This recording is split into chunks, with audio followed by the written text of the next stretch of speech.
Let's see. Let's see. Let's see.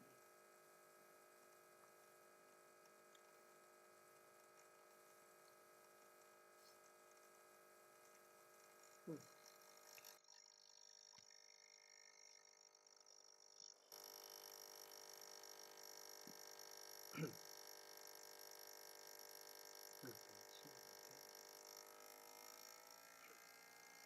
Test 1 2 3. Test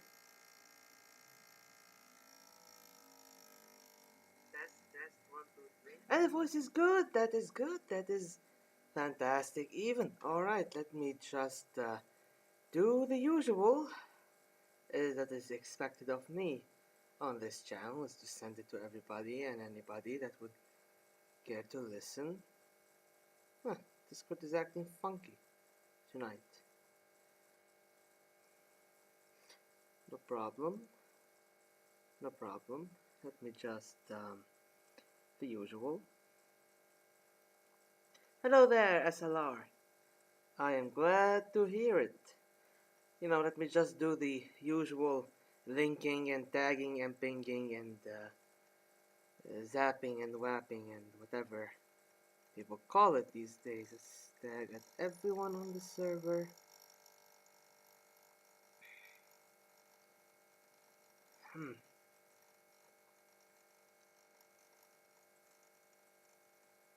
Just to get the mood right.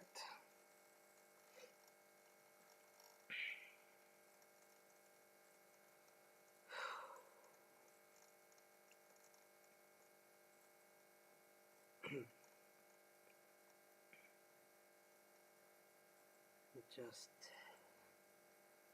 it's gonna take like a very quick moment. Okay, so it's just gonna take a quick second. All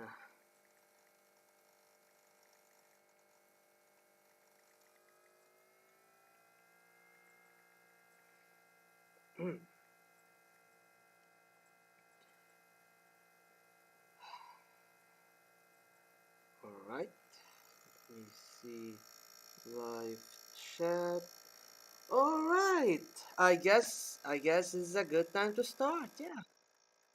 I want you to excuse the noise that's coming from the fan of my laptop. Not the best equipment. The best equipment, but trying to get by. All right. Let's see. It's been about what? 2 months. 2 months have passed, or had passed, past tense, and we are on the 21st of March. For me, Tuesday 21st, because it's past midnight by now, which coincides with the first day of spring, and over here, Mother's Day. So, happy Mother's Day to your mothers, and if you're mothers, happy Mother's Day to you. But I've been gone for a while. I've started to put into question my own existence. Am I simply this figment of the collective imagination of my viewers? Do I simply not exist?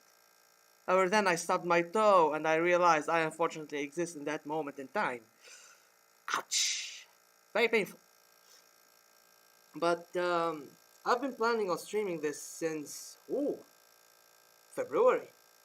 Right around Valentine's Day. But then, of course, the earthquake in Turkey and Syria happened, which was very unfortunate, very sad event, and we felt it. We felt it in my country. Not was not destructive, but it was, enough to cause fear for quite a while. Quite a while, which deterred me from streaming. And then every time I tried to stream, something would come up. Something would come up, and it will ruin it for me, unfortunately. Um, it's, uh, it's, yeah, it's a very devastating event. I've been planning on doing this in February, in March, do something else, and then moving on to April, we'll stream something else. Each time a new theme. However, it is what it is. So pretty much I'm lumping up March and February together, and then April will be something different, hopefully. And this stream is very cursed to the point I am actually feeling unwell right now. I am actually sick. I have this stomach ache, if you want to call it, but I'm gonna soldier on. I'm gonna soldier on, even though tomorrow, to, tomorrow me might not be very happy. Oh boy, he might not be very happy. That being said, let's talk a little bit about today's theme. Starting with, okay, did I actually accidentally knock over the Wi-Fi? Oh no, it's still working. It's still working. So let's talk a little bit about today's theme: tender violence. Tender violence. What is tender violence? That's what I call love. Love is tender violence. Now, you might ask me, Badar boy, why? Oh, for fuck's sake.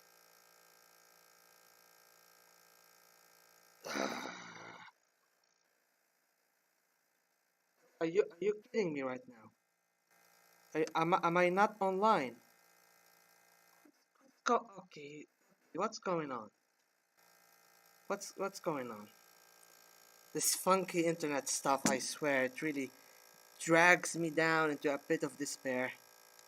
Is it working? Is it not working? Is it pausing? Is it not pausing? It really pisses me off. It really pisses me off because at one point it says it stopped, but it's still working. So, which one is it? Which one is it? Am I still even? All right, it's back online again. See, I have a few little problems over here on my end. The usual. I hope my voice remains the same coming towards you. But anyway, let's get back to our topic. Tender violence. Let's start with this title. Now, before I explain, yeah, unfortunately. So, yeah, as I was saying, today's theme is, love, relationships, both platonic and romantic. And we're going to start by talking about the title of the stream, Tender Violence. Now, you might ask, why do I call love tender violence? Now, before I explain it to you, let me just put you in this in my mind for a second. Let me put you in my mind for a second to just contextualize the moment I came up with this. Well, not technically came up with it. I'm sure somebody else came up with it before. I'm just, came up, reached that same conclusion on my own without digging too much into what other people believe. With that being said, it was around August, if I am not mistaken. I was feeling empty inside, suddenly university came to a sudden halt. It was exam season and then there was a strike and whoof, when you're stressed about something, just focusing too much on it and then poof, it's gone. And you feel this empty hole in your life. Yeah, that was me. It was around 4:30 a.m., something like that. I was at my grandparents'. Electricity was out between 4 a.m. and 5 a.m. or was it 3 a.m. and 5 a.m.? Something like that. Okay. It was dead at night, August, the hottest month of the year. And I was very hot. Like, I woke up from the heat and couldn't, couldn't take it. So, got out, went to the balcony, and enjoyed a little bit of breeze, looking up into the night sky, seeing the moon, stars. Beyond me, towards the horizon, there was the sea, the sea at night.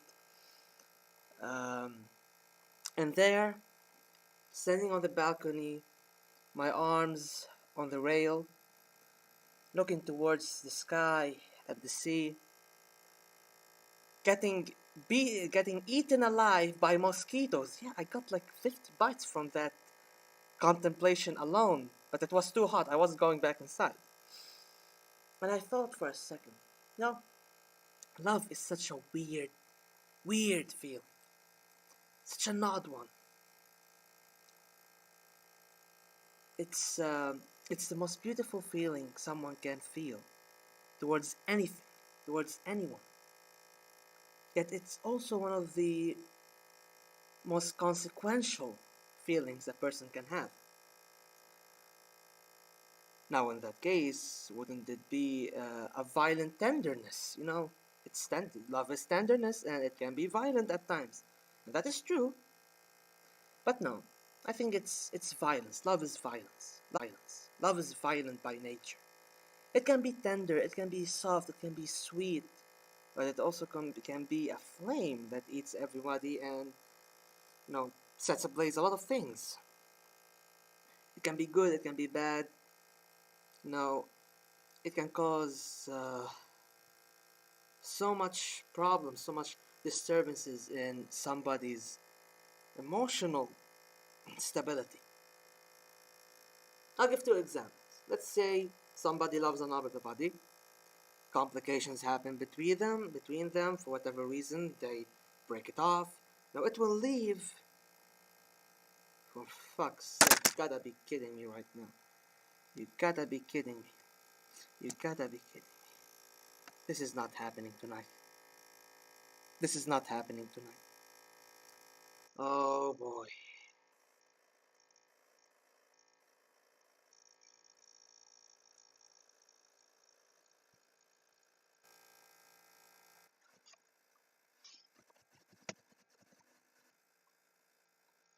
It's still rolling. It's still rolling. Okay, so I'm going to have to excuse the occasional problems that I will get. This is not ideal, however, it is the last chance I get to stream this before I go off to my exams, so you have to bear with me a little bit.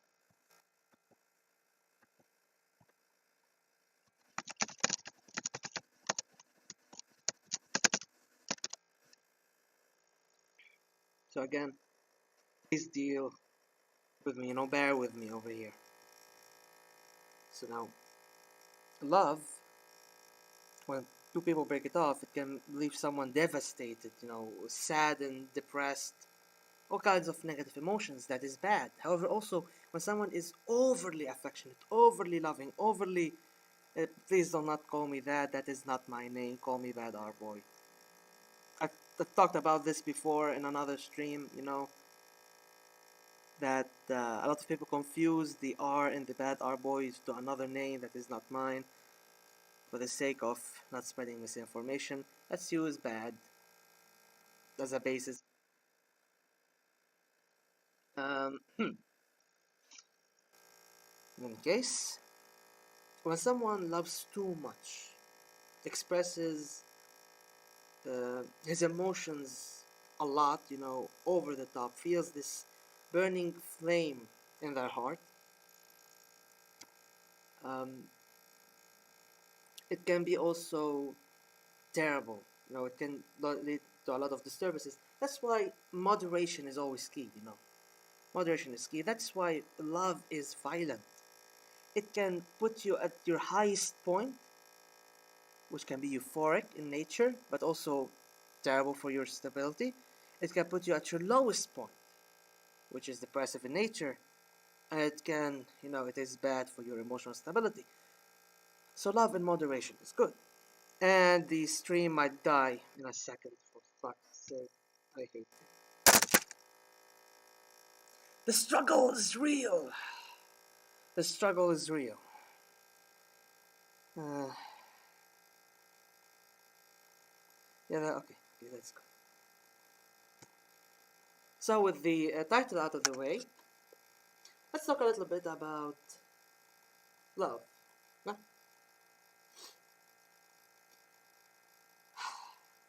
But before that, anybody of you lovely viewers would like to interject on that point? No, that love is tender violence. Anybody has any opinions on the matter? Anybody has anything to say? Stated in the chat, in the live chat. I'd be more than happy to read it.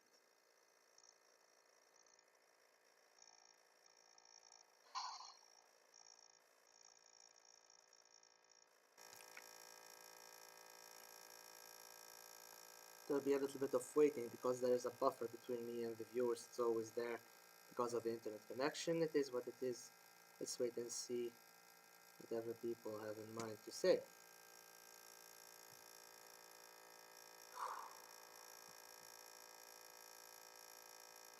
Stupid laptop noise.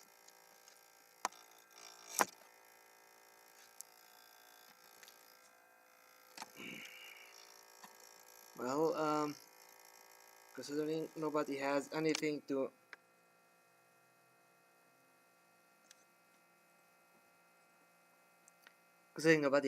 say, let us move on, shall we?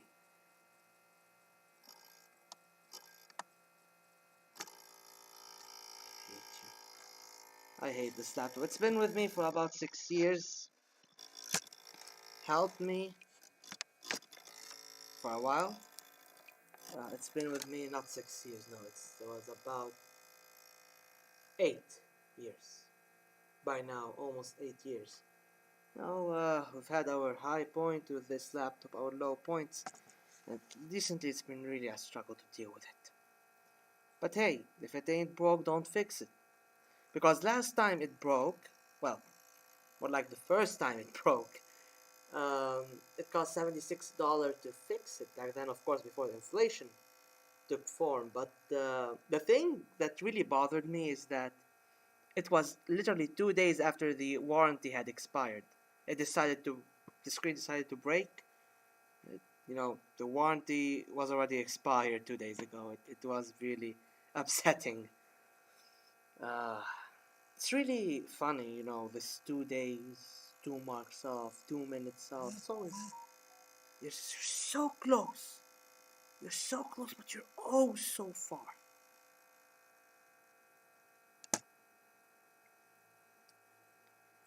Well,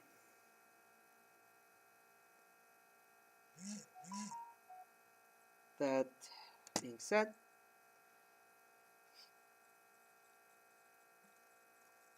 we as humans, we are social by nature. The exception is being anti-social. Now, what does that mean? What does that mean when we say humans are social animals? It means that we do need to live in a society to flourish. We need to form bonds with each other, one person to another. Society is always based on relationships forming at the lower levels. A person with another, a family together. Family becomes a tribe becomes a village becomes a city becomes a region becomes a country becomes, it brushes out. And just imagine that all of this international relations going on between countries all have their roots in our day-to-day conversations with each other, the day-to-day relationships we form, friendships, animosity to one another, familial bonds, romantic bonds, all sorts of bonds we form together as human beings determine not just our own course of life, but it will have a ripple effect going forward, because we are not simply an individual living in a bubble, as I said, because we have this need to socialize to remain normal human beings. Normal between quotations, of course, nobody is really normal, nobody is really fine. That being said, since we do need to socialize, to be in communities, and the minority of us, the exceptions that like to be reclusive, living on their own, they're not usually the most mentally there, okay?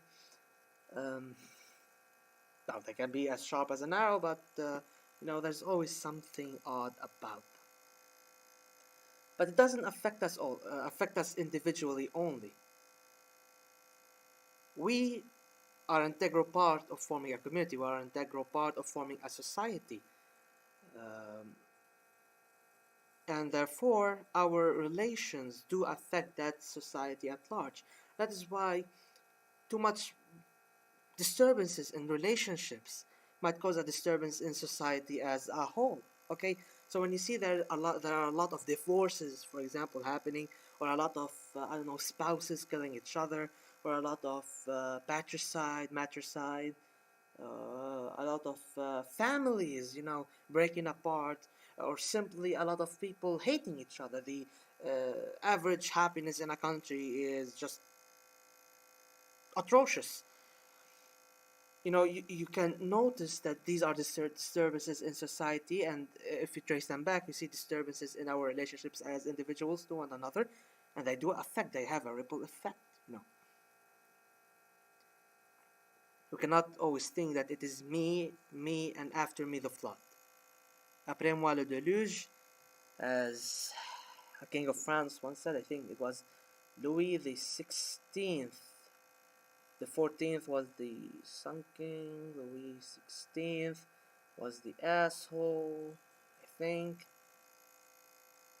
And then there was, yes, forced and unhappy marriages, which I'm going to touch about in a moment. So what does it mean when we are social animals? As what Aristotle had said, we are social animals. We need to interact with each other. We form bonds, all form of bonds. And the first bond we were going to talk about is family. Family is integral to everything. Almost everyone in the world is born into a family, and that family that he or she are born in dictates in one way or the other who they become in the future. You find yourself in a certain cultural, ethnic, linguistic, religious environment that will affect your perception of things, because you're growing up in this closed environment. This is the main formation of a human being, family. And slowly, as the human grows, as we grow up, we start to leave this family, branching out. We start meeting new people, getting other point of views. But until then, until for around we're 6 or so, for most people who go to school, go around the ages of 6, maybe even before for preschool, most of our life revolve around the family we see every single day, the family we eat with, we sleep with, we share stories with, the parents that raise us, parents or caretakers. As I said, I'm just talking here in the overwhelmingly majority when I'm talking here. Of course, there are special cases, and to each special case, there's a special thing going on, which I'm not going to delve deep into it, but I, of course, acknowledge that. For better or for worse, I acknowledge it. It exists. Sometimes, parents aren't there. There are caretakers, of course. Parents are dead. There are grandparents, for example. Please excuse the very loud people in the street that are very inconsiderate, that they either shoot or play music out loud at fucking midnight. Fucking assholes. One time they played What Is Love down in the street, and it was on like a huge boom boxes or what stereos, and it shook the building, and I thought, fucking hell, it's an earthquake. Nope, it was just an idiot trying to impress a girl or something like that. But I do appreciate the taste in music. What Is Love is a good song. Baby, don't hurt me no more. So family. Considering today is Mother's Day as well, let's start with the mothers. The relationship we form with our mother. The first person we meet when we live, when we draw breath for the first time, is the mother. In many ways, our mother's tender love is what we need growing up.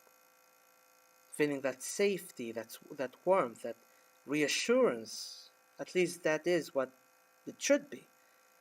Unfortunately, it's never the case, and it's not always the case. Another important figure is the father figure. Dad, Papa. Our relationship with our father and mother do dictate a lot of things about us growing up. And they form possibly the core of our personality. Now, I'm not a psychologist here. I'm not going to claim psychology. I'm just talking from what I know, what I understand, and what I analyze. And I'm open for anyone who wants to disagree, to state another opinion. I'm very much open for that. After all, this is what the stream is all about. It's called Let's Talk for a reason. And here we are talking. So, let's continue talking.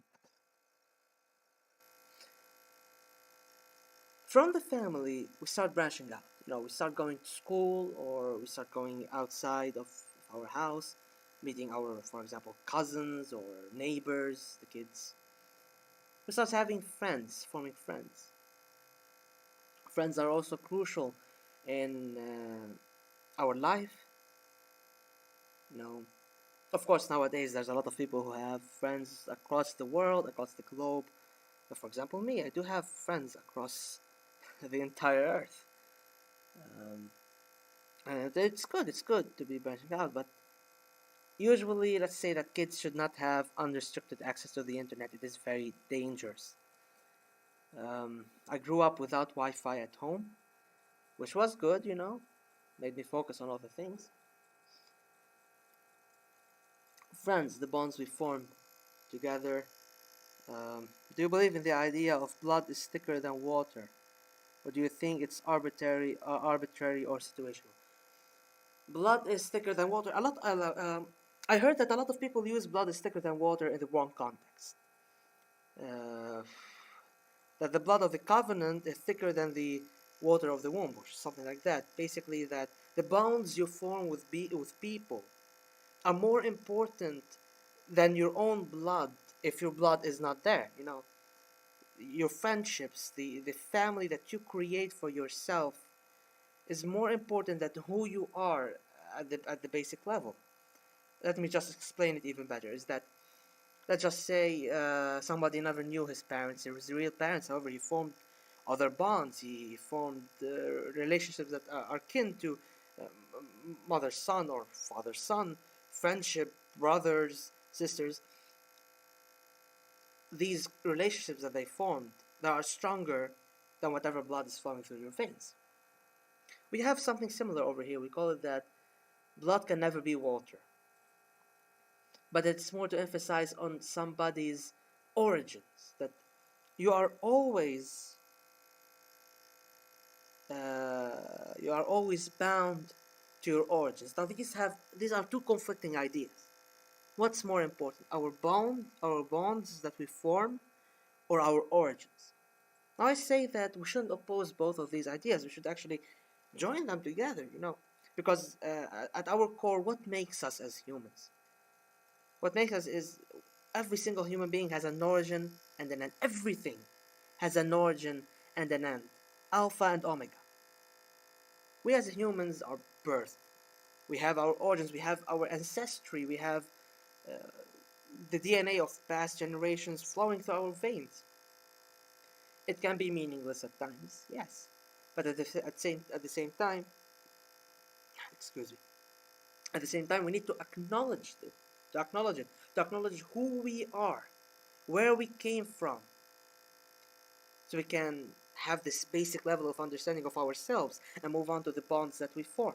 I believe that, well, blood is thicker than water in the sense that the relationships you form are more important than non-important things. It's always better to prevail over disputes to preserve friendships and familial ties, because oh my god, do you see so many people fighting each other about the silliest of things like inheritance between siblings. It's very much terrible and bad for society. So the way I see it is that yeah, blood is thicker than water, but blood is the blood that you dictate what blood is in that situation. Everybody has their own case. Let's read. I agree. I did grow up. SLR44 says. I agree. I did grow up with a computer. However, my parents were very cautious on what I saw and looked up.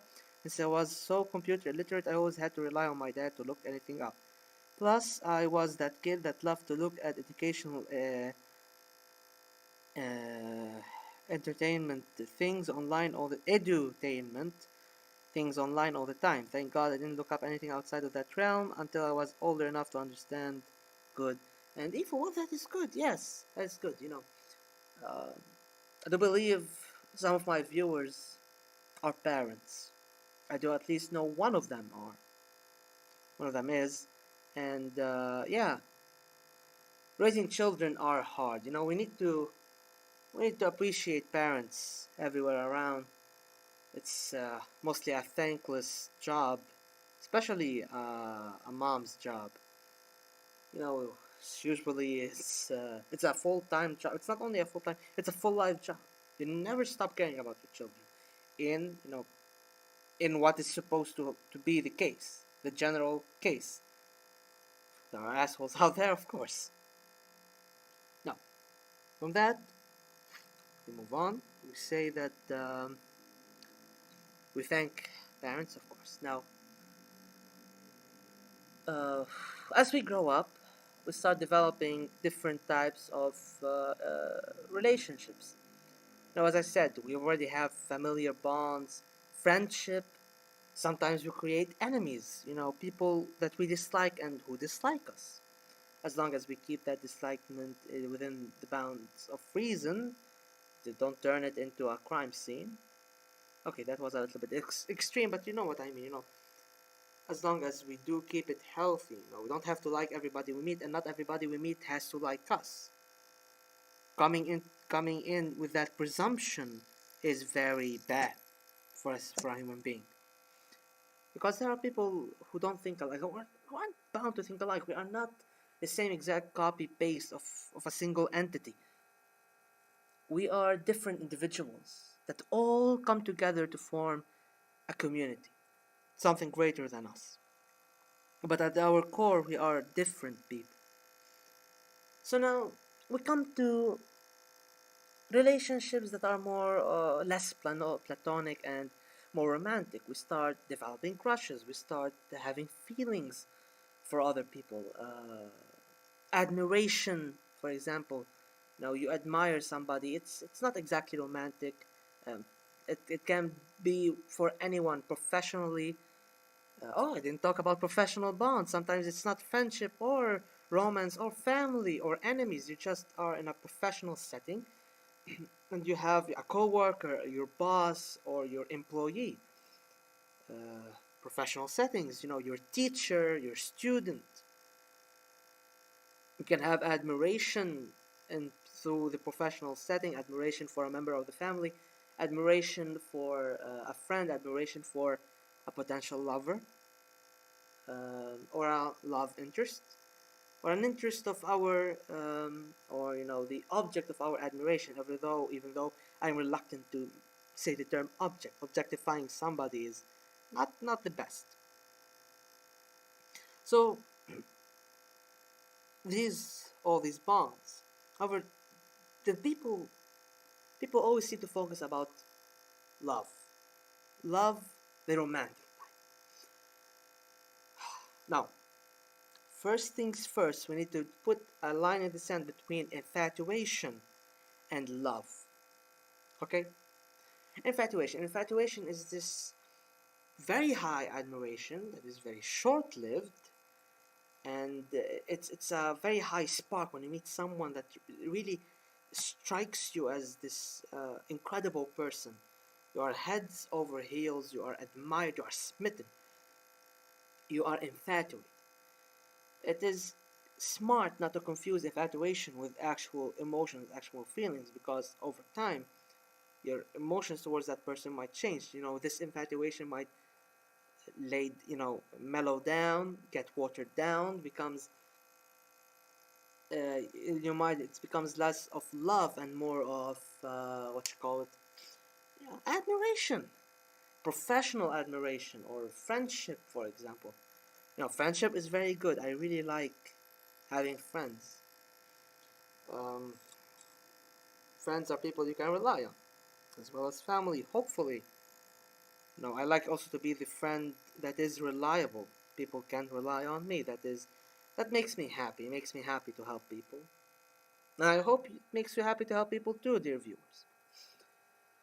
When we talk about love, though, now infatuation can shift. I know I've personally been infatuated with some people. Some people have been infatuated with me, and word to the wise, when you're infatuated, you know, take a deep breath, try to calm down, try to focus a little bit, understand what you're feeling, and don't rush into anything. Let me tell you why. Because, when I was infatuated, or when I get infatuated, that's actually what I do. I try to keep it under control. As I said, love or feelings of love or thinking you're in love can be violent. Infatuation is a phase of that violence. The positive kind of violence, but it's still violence nonetheless, and it is to be avoided. Now, personally, some people who were infatuated with me did get attached, and it did end up with them getting a little bit hurt. It did end up with me trying to navigate around to respect their feelings, but also respect my own feelings. So that we respect each other, there is no misunderstanding going on, and in case there was a misunderstanding, I tried my best to work through it. But it taught me a few things. It taught me when to notice that something feels off and to just put my foot down and draw a line in the sand, and taught me more how to be mindful of others.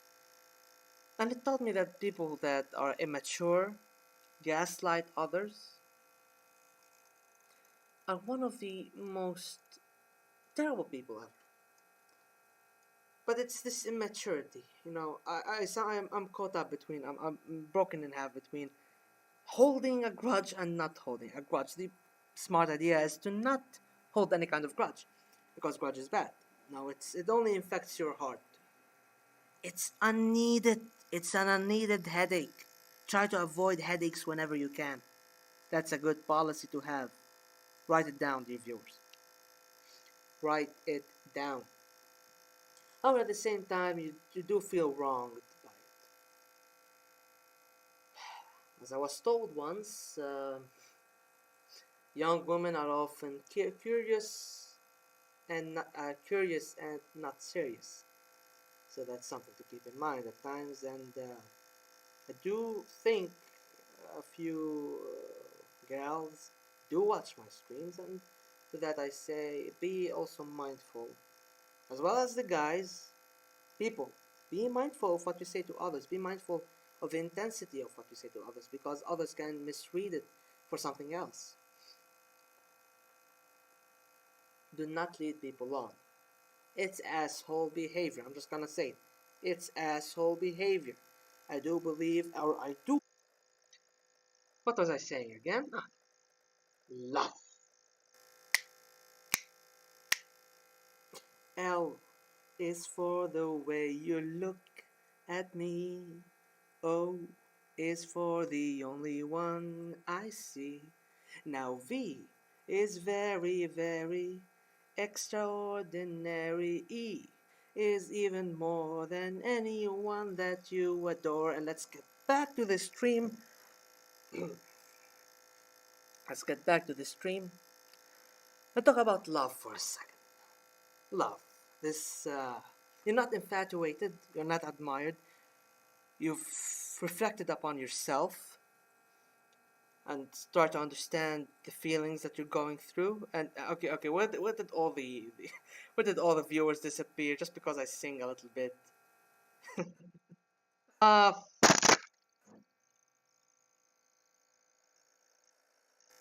okay, maybe people heard me singing "Love" by Frank Sinatra. Maybe they did not. Anyway, This is um,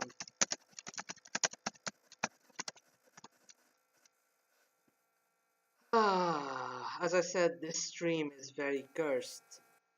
However, it is the last chance I get to stream this.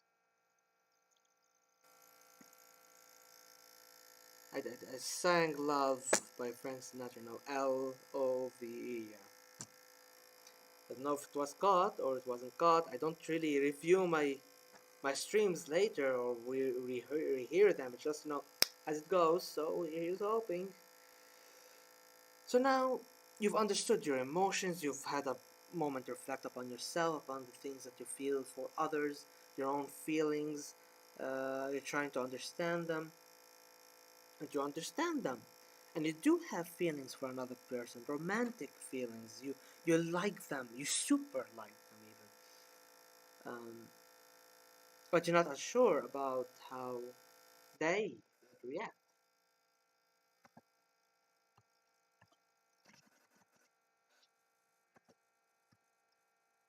That I must say, I'm not an expert on love. I'm just, not an expert on dating advice over here. I will not be responsible for any kind of advice I give. I'm not the expert here, but at least now you know you're in love.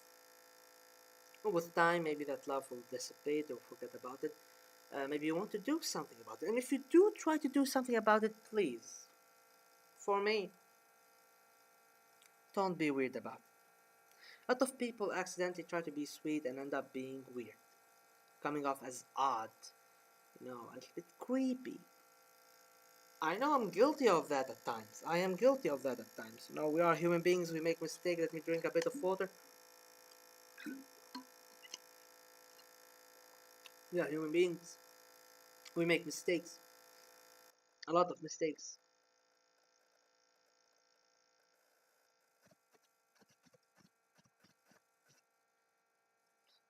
1 second, let me just link this to the friend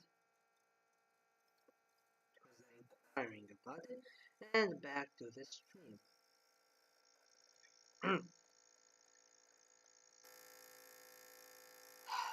Where was I again? Ah, yes. Yes.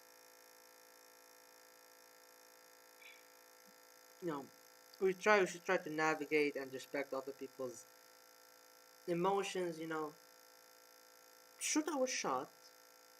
If it lands, it lands. If it doesn't, well, oh well, we tried. There's a lot of fish in the sea, as they keep saying.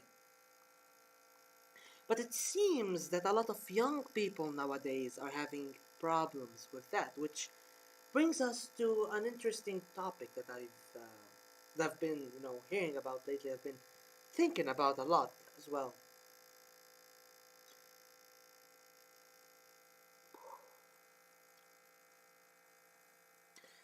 Um, as analytics would show, that the crushing majority of my viewers, if not 100%, a little bit less of that, about 98% or 99% of my viewers are actually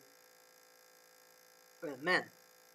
And also, according to the analytics, to the statistics, they're mostly aged between 18 and 24, around my age range.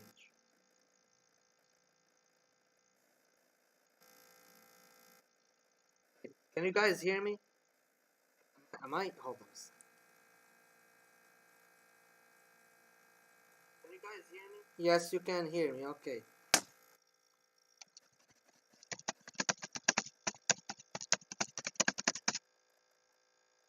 Anyway, as I was saying, I'm feeling a little bit hot in here. Oh yeah, to morning Bad Art Boy will not be happy with tonight's Bad Art Boy's actions. Will not be happy at all.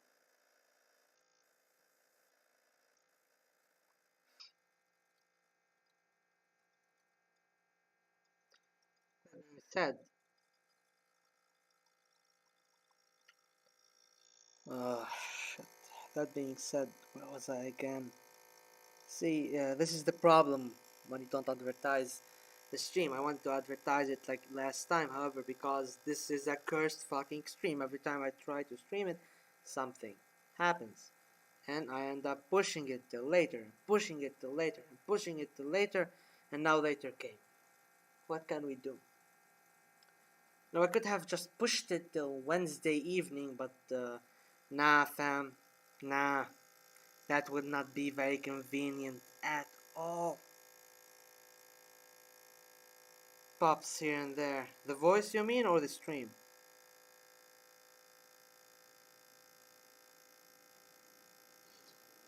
Because that's really unfortunate if the stream is not working very well. It would be terrible because what I'm going to say is very important. Very important.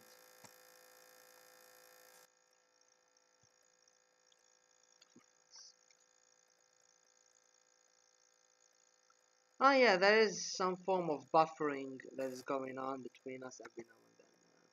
It's the internet issues. But we must soldier on. The show must continue. And continue it will. So now, a lot of my viewers, as I said, are men, young men, between the ages of 18 and 24. And, sorry, excuse me. And a lot of guys around that age are facing increasing amounts of loneliness. It appears that, at least in the United States, a lot of heterosexual couples or heterosexual people, straight people, are finding it harder and harder to get into relationships. Now, there's a polarization of opinion over here. So one camp would tell you it's actually the fault of the women. They're too picky. Another camp would tell you that it's the fault of men because they do not take care of themselves. But the way I see it, both camps are right and wrong. Let me explain. So, first of all, I've read an article that check, a questionnaire asked women around, straight women, what is their, what are, what's the bar? What's the bar that they're willing to go with? And most answered something that came down to decency, a decent human being, a human being that actually takes a shower, that has emotions beyond a potato, and can communicate, a person that has a heart, a person that actually tries to be presentable. They don't have to be supermodels, just need to at least take a shower, have a haircut, put on some cologne. And the way I see it, this bar is literally on the ground. And somehow, some men manage to dig on. I've seen a lot of horrible men. Let me tell you, a lot of horrible men. You would not believe these people. Odd individuals. But at the same time, you see, the camp that says women can be picky are also true. And some other women, I believe there's a YouTuber out there. I forgot the name. I should have probably wrote it down, but I totally forgot it. That YouTuber is a woman that talks about a lot of social issues generally relating to men. She brought her female friends once, her lady friends, and asked them, a few, questionnaires, few questions, played a few games to determine how a girl would think in dating, in the dating pool. And a lot of women have their standards a bit too high that they apply to a very, very small percentage of the population. A very small percentage of the population that is pretty much unattainable for all the women. If every single woman wants that perfect guy the way she sees him, well, a lot of these women would be pretty single for the rest of their lives. I'm just telling you. But this, I'm not here blaming anybody. I'm not here blaming men. I'm not here blaming women. On the contrary, men and women face this problem. These are problems that affect us both, men and women. Now, of course, I'm not going to talk about any relationship, romantic relationship, outside of straight relationships, heterosexual relationships. I do not have experience outside of that. I and because the crushing majority of the world human population, are straight people. That's the data. That's the math. That's not me. I'm not here stating an opinion. I'm here stating a fact proven by the data. If we're going to talk about all of the people in the entire world, you're going to see that heterosexual people, yeah, I think maybe Lindsay A. Maybe. Not too sure. Listen, I'm not too sure. I'm not too sure about the names. I'm not going to say any name. I'm just going to say it's out there. It exists. People can go Google it on their own.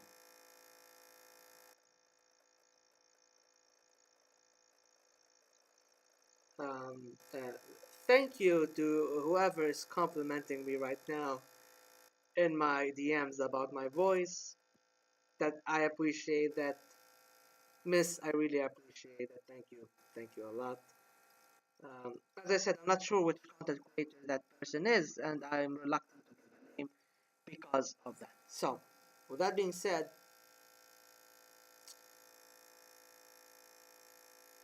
let's continue. Men and women are facing this issue. I actually have a pen in my hand. I have no idea why I have a pen of my hand. I think it is illogical. I'm not writing anything. I'm just talking, but it makes it seem appropriate.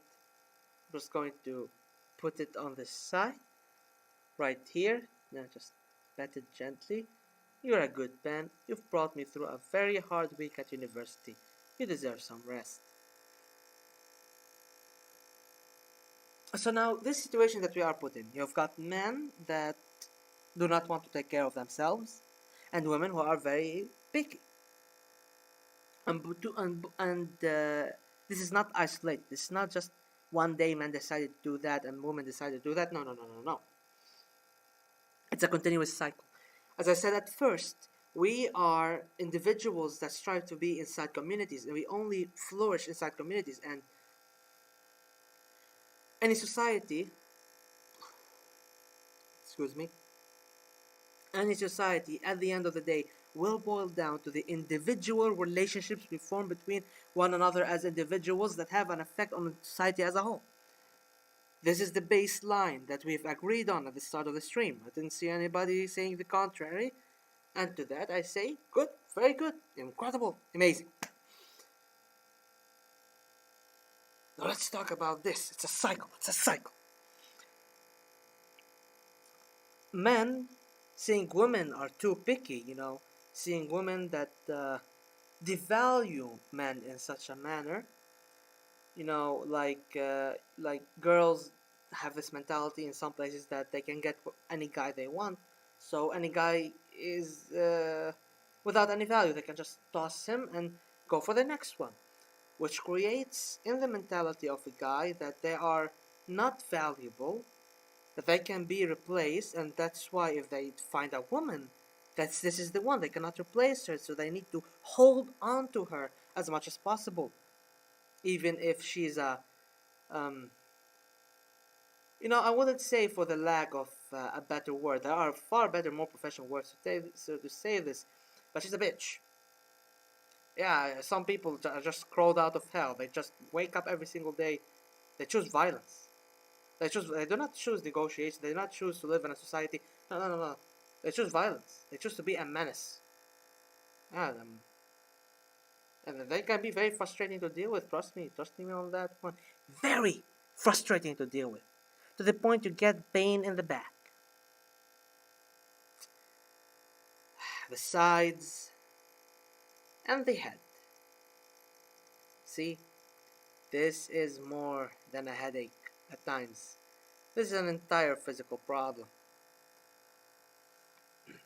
So And I'm not here saying that women are only bad people. No, no, no, no. There are bad people, men and women alike.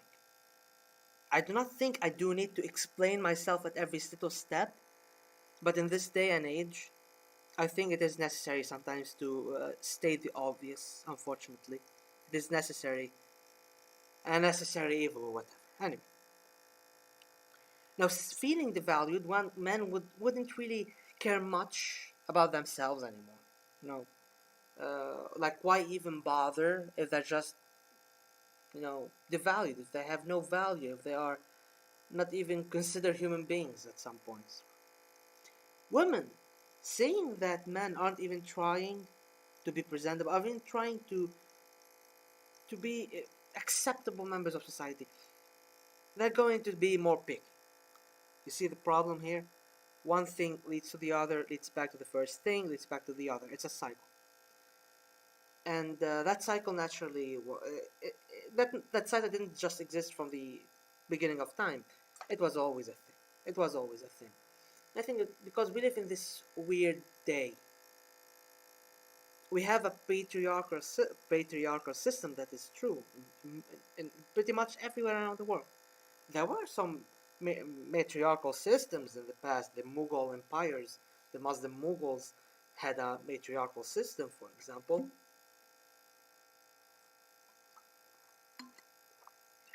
where women were the lead in society. But right now we're mostly patriarchal in nature. Not because it's our nature to be patriarchal, but we live in a patriarchal world. And then we have people challenging the patriarchy, some in a very good, positive way that I do support wholeheartedly, and some in a very horrible way. Very horrible way. Misogyny gets met by misandry.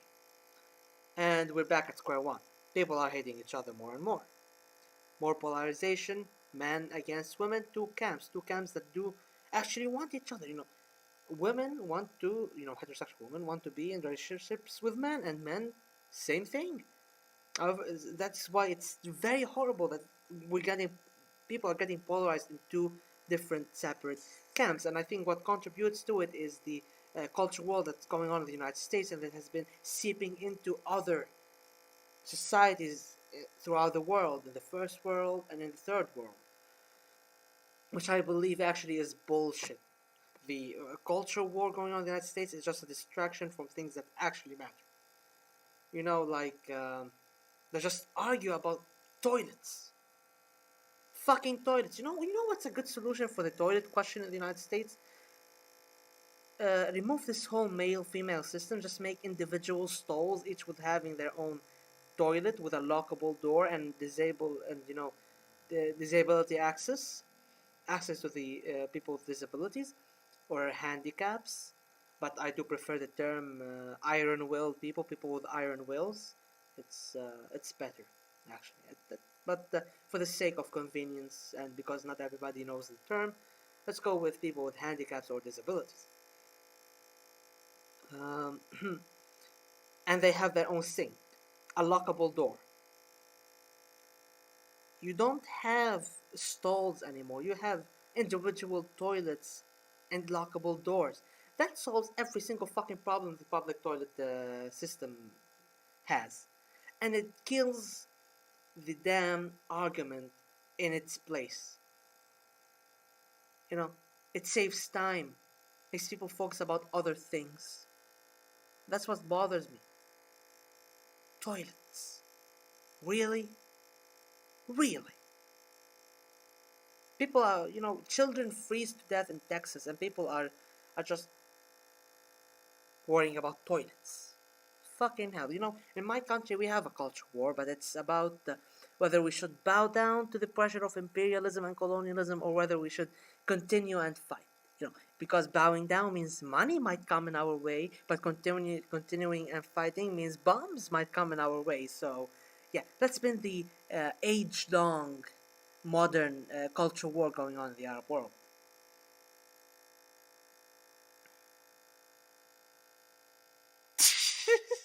Just make a sign that says public shitter and that's it. No, no, no, I prefer privacy. um, any case, in any case.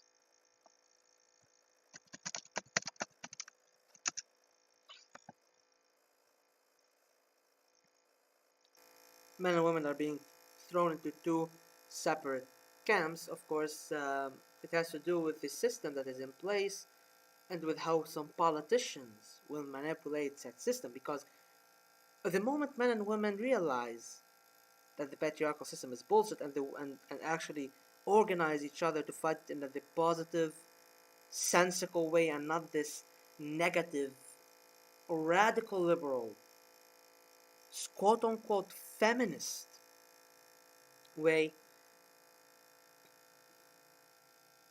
you know, they will naturally remove that system, the patriarchal system, and come in a system of equality between men and women. Of course, people at the top, capitalists, industrialists, politicians, do not want that because it will actually, remove them from power. It will remove this entire system of oppression that has been created to keep people divided, keep them fighting against each other as these select few people, the 1%, plunder and suck their blood out of their veins.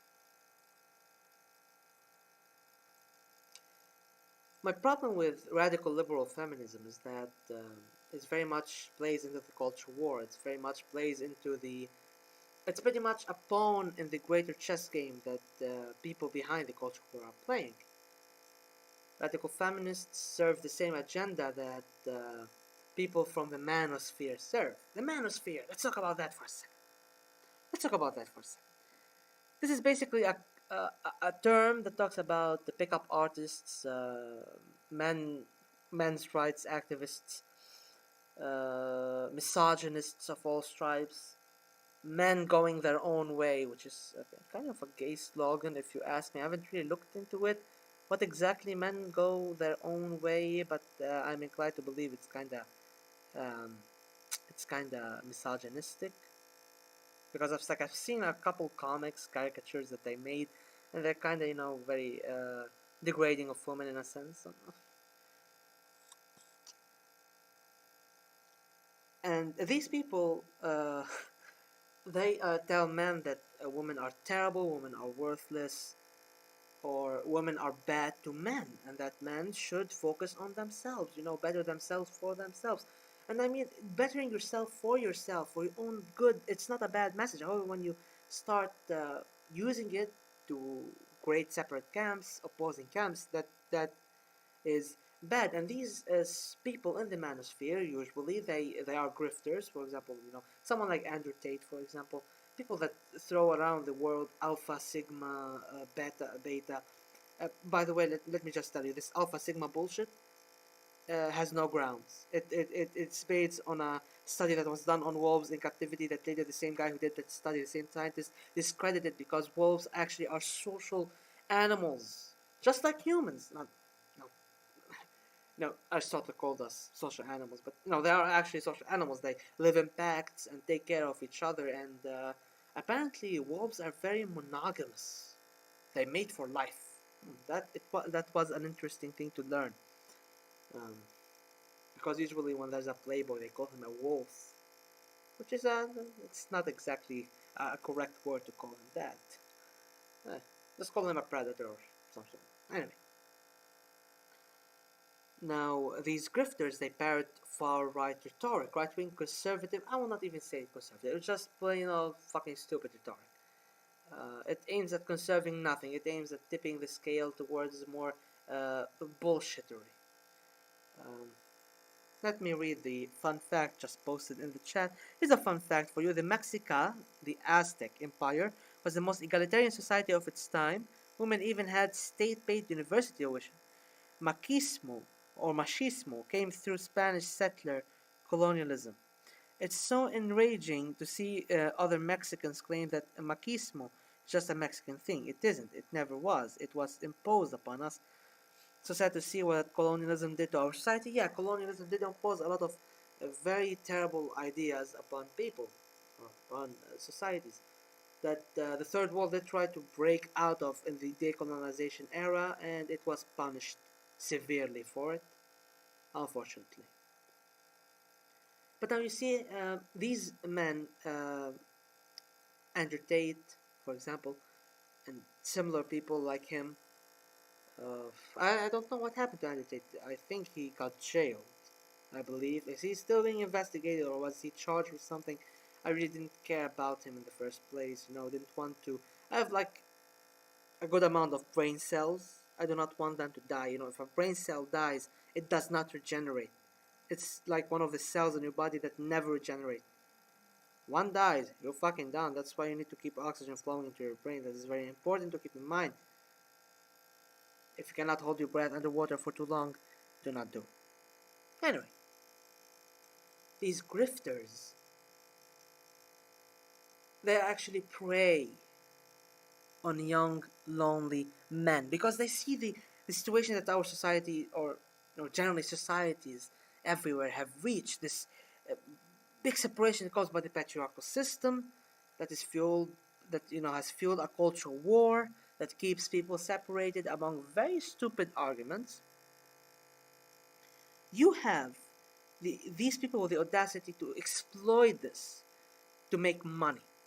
Views equals money to scam people by appealing to their insecurities, by appealing to their loneliness, by appealing to their anger, to their desperation, to their uh, anguish, and redirecting it towards something else to serve their own purposes. This misguided, these misguided feelings being used against men. Today I want to say that manhood is under attack. Yes, it is under attack. It is under attack by two fronts. It is under attack by the misandrist, radical, liberal feminists, quote unquote, feminists, that do more harm to the feminist movement than any actual good. These Twitter warriors, these people that are very loud, these people that have this mentally online mentality, this, terminally online mentality. I refuse to believe these people are the majority of people. They're just a very loud, narcissistic, annoying, obnoxious minority.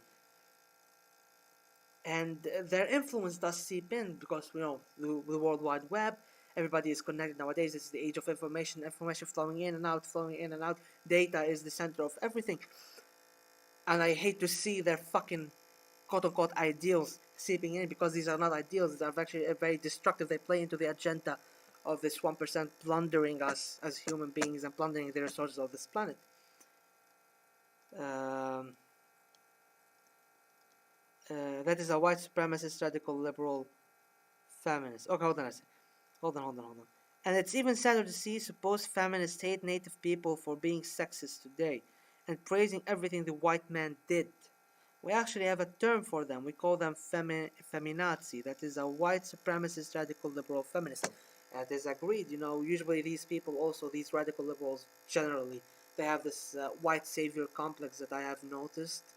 A lot of the times they are parroting far-right imperialist ethos, but from a moralistic perspective. This is why, and they just call themselves liberals or social democrats. That's why social democracy is practically fascism trying to put on a moral face.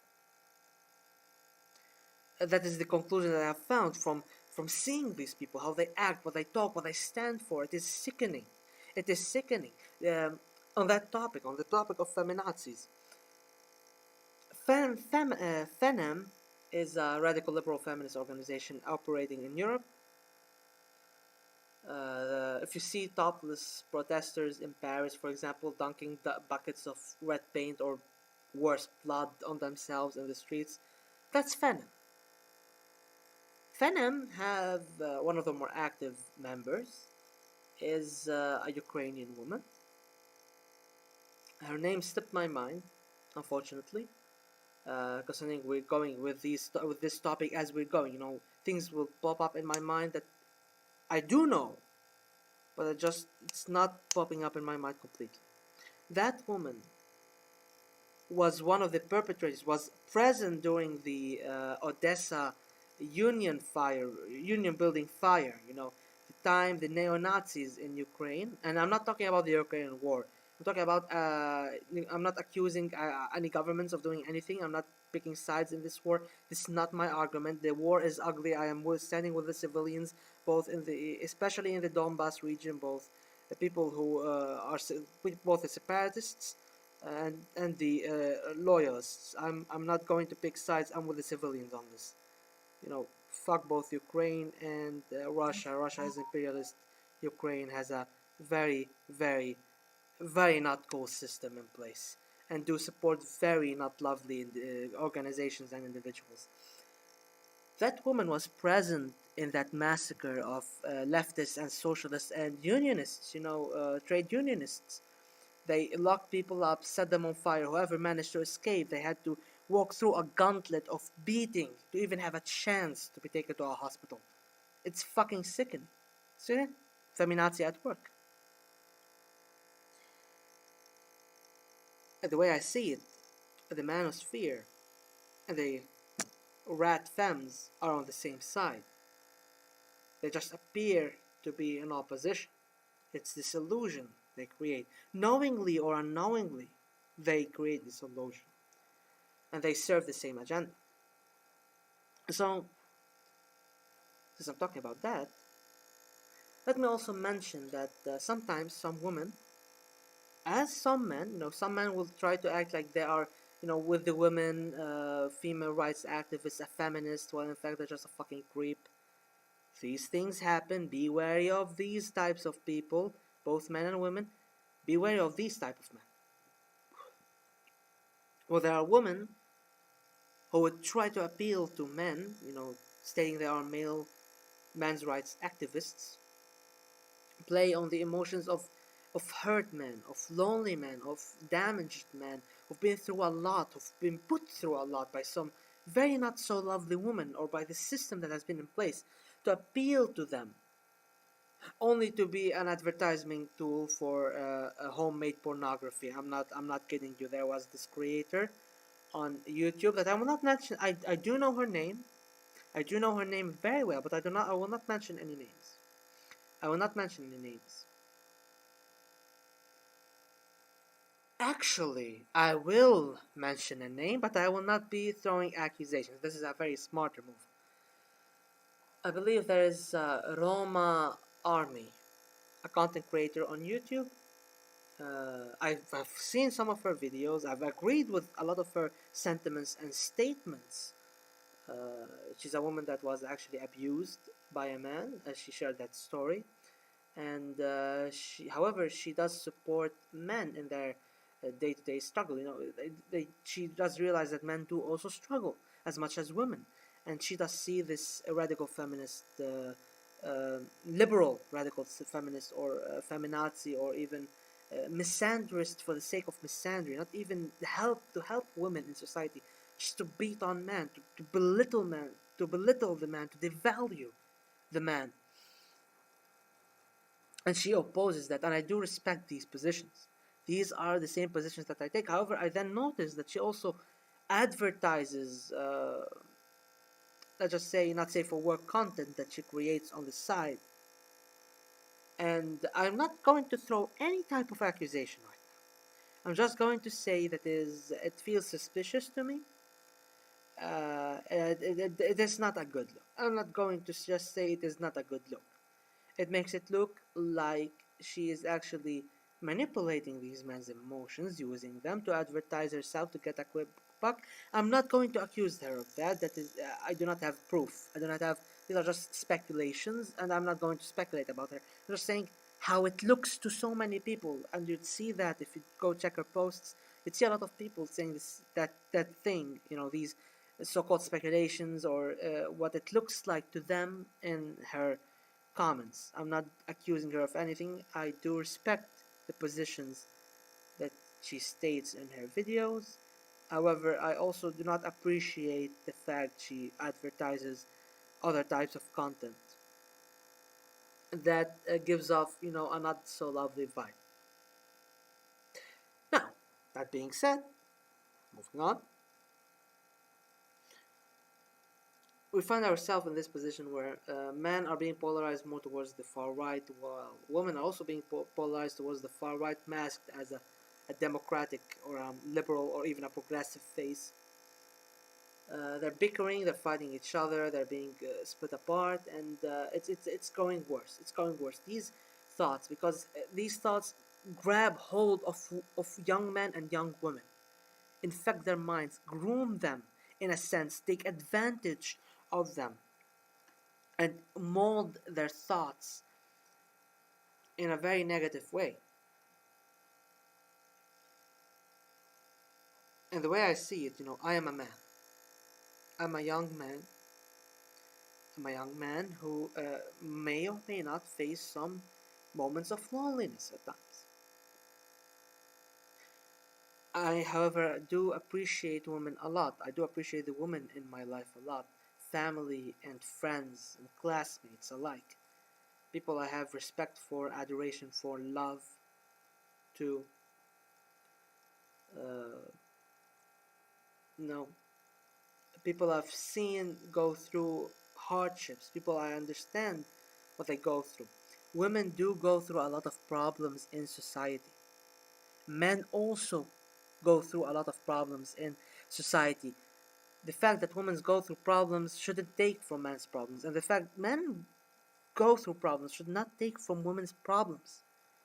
This is an overarching social problem we're facing in our societies as a whole over the entire globe. This is a problem, an infection of a system put in place to oppress us, to keep us divided, to keep us bickering and hacking away at each other and always on each other's throats. This is wrong. This is not who we are. This is not who we are. This is not who we should be. Men and women go through tremendous problems within society, and only men and women together can strive to fix them, because as I said, these are not individual isolated cases. This is a cycle. What happens to men affects women. What happens to women affects men. What happens to men affects women. Excuse me, I see that going through this very straightforward line of thought and just get distracted by something. You hate to see it happen. And excuse me, it's a little bit hot in here.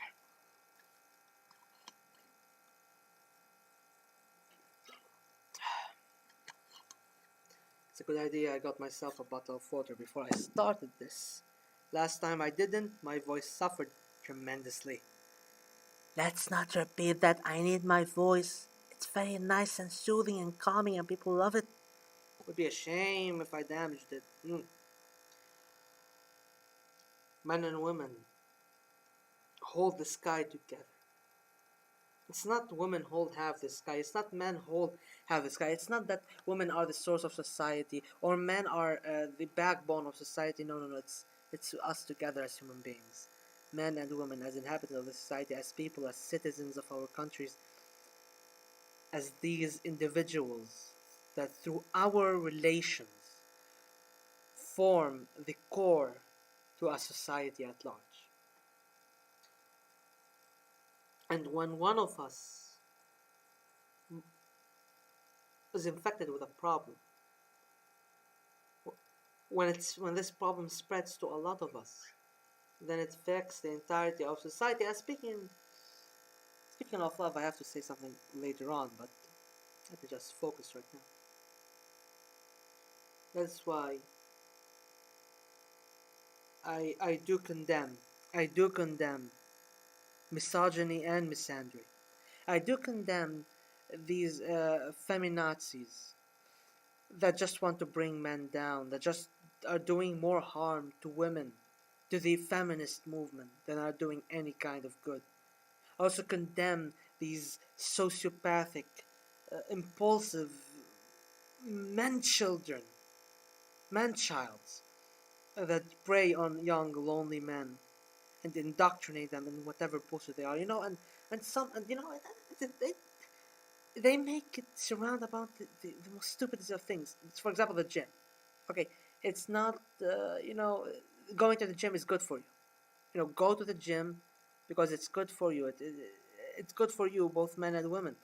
Do not make it a personality trait that you go to the gym. It's not lovely. It's not lovely. And besides, life is more than just money. Usually, money and going to the gym and all that. Usually, these misogynists. See, because they're on the same side pretty much, so that's why I'm confusing them a little bit. But yeah, don't become a gym cell. Pretty much, I believe I just said that manhood is under attack both by the misandrists and the misogynists. So misogynists are misandrists, and misandrists are misogynists, as I have explained. So in some cases, I've met some women that do not fancy men. Um, Luckily, they do tolerate my presence. That is good. That is good. We can converse. We can talk. I do not appreciate some of their sentiments, but I do understand where it comes from, even though I do not appreciate. However, some other, that these are just rare occasions, and I think that women are a little bit misandrist nowadays, as well as men are a little bit misogynist, but it's not their fault. It's not our fault as men and women. It is the society, it is the system that we have been raised through, and the views that we have been put in. As I stated at the start of the stream, we are born into families. And these families do have their views, and these views are affected by a society at large, by a system at large. That being said, do not become a gym star. Do not become an incel. At least the one thing I can respect about these Sigma whatever, these people that idolize psychopath and sociopath, Patrick Bateman from American Psycho, or Walter White from. I'm pretty sure. I'm pretty sure the point of these shows and movies is to say, yeah, this is the bad guy, and we're going to show you that this is actually the bad guy. Do not idolize the bad guy. This is a story you want to tell, but this is a bad guy. Many got the wrong idea. But at least you can respect that they try to improve themselves. They try to work on their bodies. They try to become self-sufficient in one way or the other. They're trying to indulge in some hobbies, at least. Even though they're really shitty to talk to, they're really uh, terrible to converse with. I've said the same thing twice, but in fancier words. Anyway, it's even though they're you know uh, hard to be around. They're hard to be around. At least you can respect that they're trying to work on themselves. Incels. I have no sympathy for incels. I have no empathy for incels. I have no love for incels. What are incels? What is taking this black pill? It is hopelessness. Being an incel means you are hopeless. You give up on everything. You give up on everyone and start blaming everything and everyone in your life about it. Usually, men who are incels would blame women about all their problems. I found them disgusting. I find them, ugh, just ugh. This hopelessness, just oh yeah, I've been dealt a bad card like terrible cards in life. Um, I'm just unlucky. Oh my God, no. I'm at the bottom of the barrel. I'm the gutter. I'm the sewers. I'm terrible. I'm not even a human being. I'm a slug breathing air. I think slugs do breathe air. They have one. They have one. Wow, what's it called? One lung. Yeah, they have one lung. Slugs have one lung, I believe. So yeah, this was a very not an inaccurate description. But anyway, these hopeless people. I don't understand. We live in days of hopelessness. A lot of people will feel hopelessness. It is only natural under this system, this economic exploitative system, that we do feel hopelessness in our day-to-day life. But to succumb to it, to just accept it as this is the fact, this is my life now. I'm just being hopeless for the sake of being hopeless. There's nothing good in the world. It's just bullshit. And not even trying to better yourself, or not trying to make something out of a terrible situation. You know, trying. People don't try. These incels don't even try. Trying can be respected. They just don't try. They just like want to whine and blame everything on women. And that we have taken the black pill. We have understood that this is our place in society, and that is why we... No, shut the fuck up. Shut the fuck up.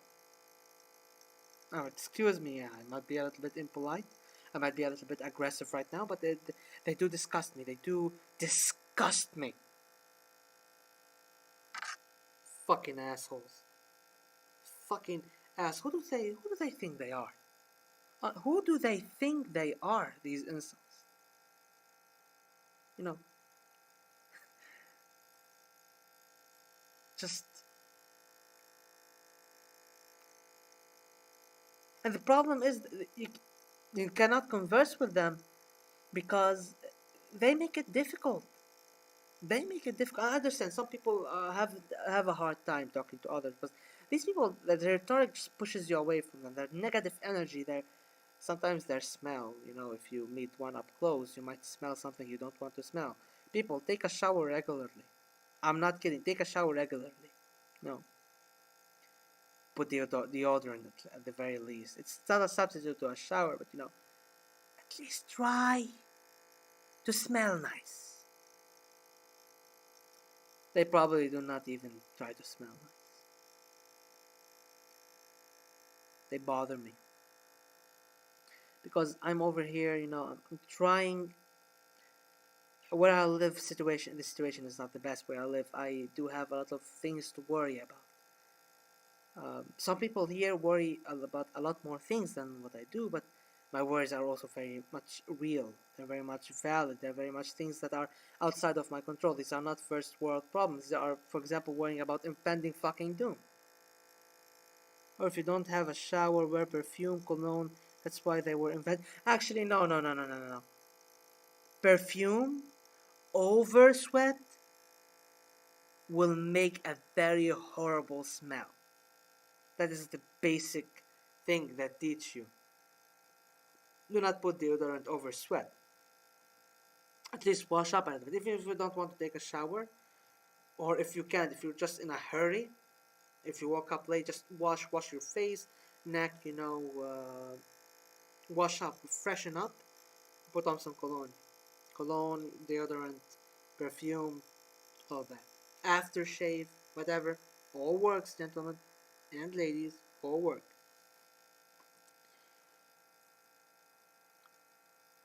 What was I talking about right now? Yeah.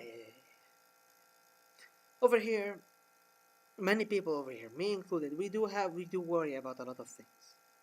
We do worry about a lot of things, such as impending doom at any moment, death from above. It's very real. It's very scary to think about at times. My friends who know me personally, they know how some things affect me very negatively. They affect my mood. They affect my even cause me physical pain at times. They do not understand what I'm talking about. But I also retain onto hope that things will be better. That we need to make things better. That when we give up, we lose. Simple as that. When we give up, we just submit to this terrible, terrible reality that nobody should ever fucking submit to. Okay? We are not bad people. We are good people just trying to get by. And we shouldn't give up on trying to reach a better life. Trying to climb up of the sewer that they, the 1%, have pushed us into, have pushed us into. These rich people that are plundering our planet, they're trying to keep us down. And we should not just submit to this, just like this. We should at least try and hope for the future and work for that future. Think about that future. The moment we just drop everything, why do we even live? Why do we even exist in the first place? Just to suffer? I refuse to believe that. I refuse to believe that life is suffering. Life is struggle. Yes. Life is a series of struggles. Some are big, some are small, but it keeps us living. We live, we find purpose through these struggles, in you know, in overcoming them, because life is not a fairy tale. Life is not easy. You get everything you want on a silver platter. That's not how you live life. I wish that was life, but it's not. It is a series of struggle. It is a series of struggle. I do acknowledge that. But giving up? No, that is not a fucking option. That is not a fucking option. We're not here to suffer. We are here to live. And the way we want to live, it's up to us. And forces outside our outside of our control, sometimes that our understanding. But we can strive to better things in society. Revolutions across the world took place and took shape. People took their rights in their own hands. Sometimes the people then later failed, and these rich bastards took back power. But the world, life is a cycle. It's a wheel of life. You never know where it ends up. It keeps spinning, and you need to keep spinning with it. You need to keep going with it. And hopefully learn from these mistakes of the past. Take notes. Take notes for the next time. When the wheel spins in our favor, we will not make the same mistakes. And it appears that people do not learn from the past. That learning from the past is actually just something people say. Which in many cases it is, unfortunately. But we cannot allow that to be the case.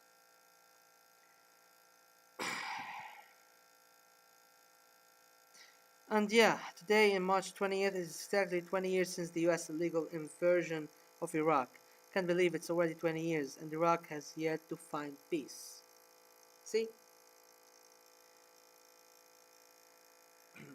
They wanted to say that oil was the sole reason for Iraq. However, oil was a reason in Iraq, but it was, a more justifiable reason, or a more reason to, say, oh yeah, our government lied to get oil. No, it's more of a, let's just say Halliburton, for example. This company got exclusive rights to rebuild Iraq after the Americans leveled it to the ground. And a lot of politicians in the United States of America, the Bush administration, do have a lot of shares within these corporations. So this is just, as I believe Smedley Butlers, I believe was the guy, said that war is a racket. War is a racket. You see, these rich fuckers, they have no qualms setting the fucking world on fire for a quick buck. That's why we should not fall for their agenda. We should not separate each other into two camps, men and women. We should not increase this loneliness that both men and women are facing. We are fucking human beings. We are social people. We are we are creatures that rely on each other since the times of hunter-gatherers until today. Maybe the systems have changed, economic principles have changed, the way we perceive a lot of things in life have changed. But one thing remains at our core, that we are social in nature. A lot of people say that socialism goes against human nature. I believe that's fucking dog shit. That is fucking dog shit. There's not a single proof. Second Thought, YouTube channel, has a very interesting video about that, dismantling the argument that socialism is against human nature. I would argue that socialism is human nature. It is part of our nature because we are social people. Since the beginning of time, we are not evil. We are not evil, but the material conditions, the circumstances we are thrown in, they force us into paths that we regret, into paths that we hate. This is why the majority of people are good people. It's only these exceptions, this minority, that are serial killers, sociopaths, psychopaths, murderers, fucking pedophiles, rapists, monsters in human clothing, vicious animals. These are the exceptions. This is not the rule. However, we are meant to believe that this is the rule because it keeps us down. It keeps us distrusting each other. And unfortunately, the more we fall into that, the more we lose love between each other. Love, love not only romantic, not only platonic, but love for ourselves, love for everybody else as people. It's the love for the human, for the other human. It's this compassion we have, these emotions that we garner as humans, our humanity. Our humanity. Even today in religion, a lot of scholars and clergy will just teach you how to be a good worshipper, not how to be a good human. And you see, a lot of people, they know how to pray, they know how to worship, but they do not know how to be fucking humans. And I believe that, and I'm a religious person. I'm a religious person. I have deep conviction that certain people who cannot be humane, have a slither of humanity, no matter how much they pray, I do believe that when God judges them, He will judge them fairly and justly for all their mistakes. And who is better than judge than God Himself? And I do believe that many share that opinion, especially from my viewers. Some are not religious, some have other different religious thoughts or ideals or interpretations of religion. I do respect that. As long as my viewers respect mine, I do respect that. I'm just giving my own point of view. No matter how much libertarians tell you otherwise, we are social animals, and I actually want to remove the word animal. We are social humans, because we need to put two lines under human. We are human, first and foremost. We have a conscience. We have we are at the top of the food chain for a reason. We are innovative. We are smart. We do not run on mere animalistic instinct. We have our needs, yes, that are ingrained in us as creatures, as people. But we are humans first and foremost. I'm not saying that humans should be the center of everything, that everything should be plundered for the sake of humans. No. Because if humans keep that mentality of plundering nature, killing animals, destroying their only planet, the only planet that they can live off in the feasible future, there are other planets that resemble our planets millions of light years away that we cannot exactly reach currently or live on currently. This is the only place we have, and we're fucking destroying it piece by piece, setting it on fire, polluting it. This idea that we are the center of the universe, that's a fucking bad idea, okay? The universe is very vast. We are nothing but a drop in an ocean. We are smaller than a star. We are so insignificant in the grander scheme of things when you think about the entire of civilization that can live in different galaxies. Hell, in our own galaxy that we haven't discovered yet. I do hold that belief that I do not believe we are alone. I do not believe this entire universe, this entire solar system, planets, galaxies, we are not alone. We cannot be alone. And thus we should not act as if we are alone. And even if we are alone, let us respect that the only place that we can call home right now. Humans, yes, are at the top of the food chain, however, within fucking reasons. We need to protect our environment. We need to protect our fauna and flora.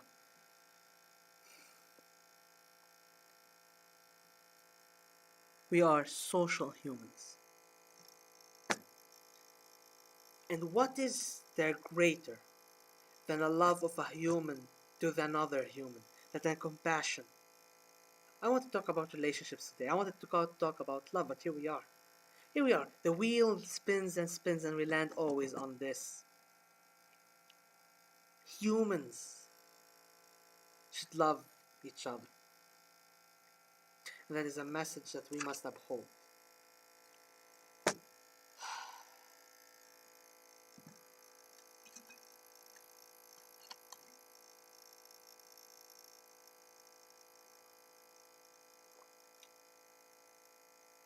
Well, that was both inspiring and depressing. So to lighten up the mood, let me tell you about a little love story I've been following for a while. Well, now I do not show my pets too much, not anymore, sake of privacy. I do value that a lot recently. Uh, do value what? Value that, as many should value that, because we're in an age where privacy is being under attack. Even on Discord, Discord, with or without changing their terms of agreement, they're already taking data off of you. So yeah, be careful what you send to other people. Sometimes I'm careless. This is bad. But anyway, a love story. I have two birds, two cockatiels. Happy, the female, and Smiley, the male. Smiley is heads over heels for Happy. And we brought him in because, well, Happy was alone and feeling bored most of the times, and we cannot stay with her all the time. We cannot be with her 24/7, playing with her. So we needed someone from our kind. Well, the moment he laid eyes on her, he just fell for her. He follows her around like a baby following his mother. He loves her so much. He tries to be close to her as much as possible. Sometimes even just approaching her, lowering his head, hoping she'd actually groom him, pet him, play with him. Do you know what Happy does? Straight up fucking pecks him in the head and walks away hissing at him. Happy does not fancy Smiley, not one bit. Oh, she does. She's actually scared of him. No, sometimes she'd be the one to start a problem with him. If they're fighting over something, she's the one to start the fight. I remember the first time we got them together in the same cage after a while of them being in two separate cages. Smiley jumped into the food, hoarded it all for himself. He's a little bit larger than Happy, and she was like, she wanted to eat. Poor thing wanted to eat. So she stood over him and tried to find a way to sneak her beak in to take a bite. He wouldn't budge. So she ended up backing him on the back, on the head, like, dude, bitch, get out of the way, bitch, get out of the way. Was it move out of the way? I don't know. Anyway, currently right now, they're sleeping next to each other. She still doesn't fancy him, huh? She doesn't fancy him, no. But she tolerates his existence, which is an improvement. And I think Smiley he's all right with that arrangement. Just being close to her, being able to sleep, occasionally being able to get close to her when she's distracted by something. And it's not just against Smiley. Happy is an asshole to pretty much everyone except me and my sibling. She tolerates us.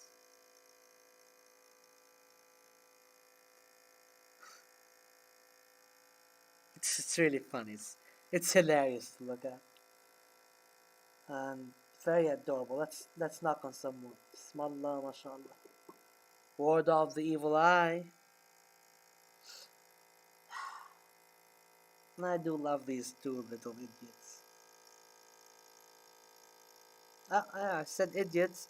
The feathers on Smiley's head perked up. Dude is listening to me. He doesn't like what he's hearing.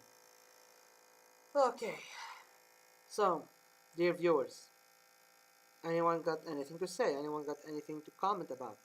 Anyone got anything to add to this topic? Any point that they feel needs to be discussed? It's let's talk. After all, it's not let me talk.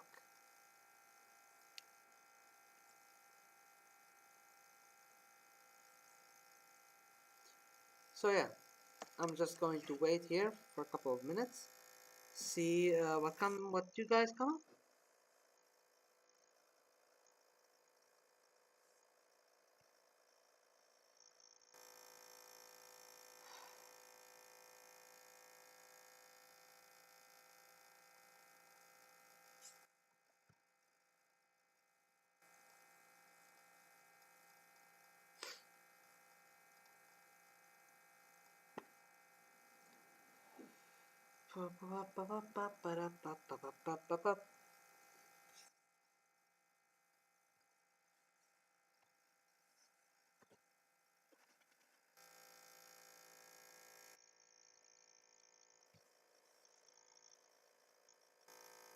Hmm, I see. There's nothing more to be said, even though it's such an extensive topic to talk about. No, we can go into a lot of details, into a lot of things in here.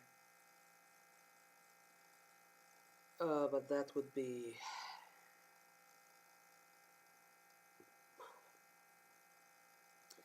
Excuse me if I sound a little bit sometimes off. As I said, I'm feeling a little bit under the weather right now. A bit sick. Yeah. Now we could go into much more details if you wish to about any certain point of this topic, but I think I gave a general overview that was pretty much enough to cover it. So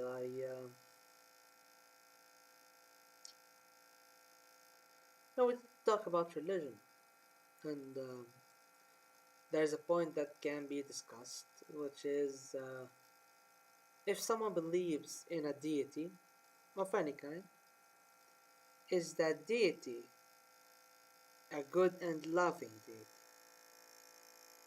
You know, another type of love is the love a worshipper has for their deity, or the deity has for the worship. Now, it is something that we can discuss, but not right now, not today. I think it is best to be left till April. I think it would be more appropriate since April, Ramadan starts this Thursday, late March, pretty much the last 10 days of March, and continues up through April. And hopefully in April I'll be able to stream more. Maybe I'll actually stream some nostalgia in the following next week, maybe. And that's a big maybe. Not sure if I can. Exams are coming up. Let me think.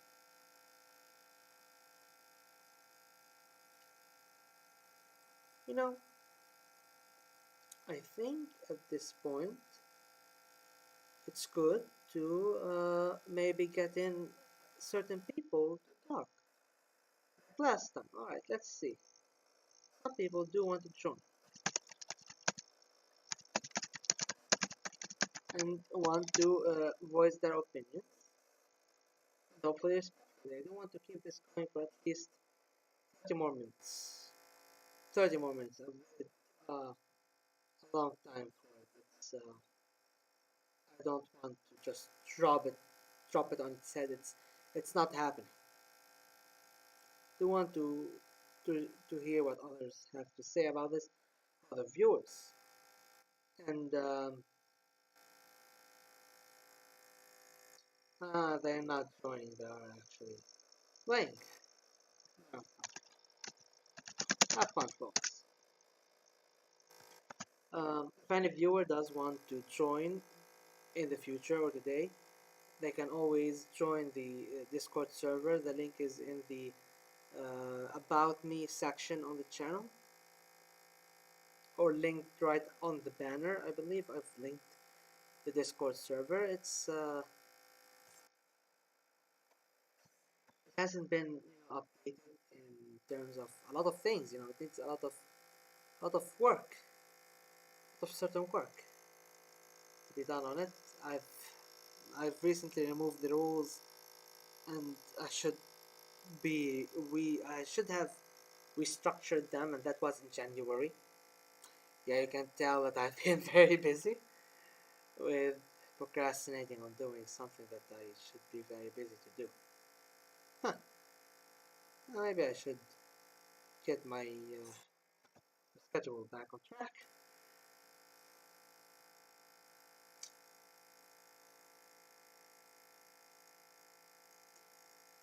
And I believe, people who'd like to join would be able to join through the voice chat in that server.